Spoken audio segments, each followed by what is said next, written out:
వినీతన్న వస్తున్నాడు, ప్రజల మధ్య నిలుస్తున్నాడు. గులాబీ జెండా నీడలోనే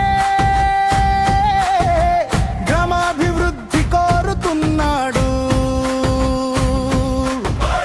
రామవరం గడ్డ మీద యువశక్తిని కూడగడుతున్నాడు. ప్రజల ఆశల దారిలో కొత్త వెలుగులు నింపుతున్నాడు. పల్లె సమస్య వింటూ ఉంటాడు, ప్రతి ఇంటికి చేరువావుతాడు. యువత కలలకు రెక్కలు కడుతూ సేవే లక్ష్యంగా ముందుకు నడుస్తాడు.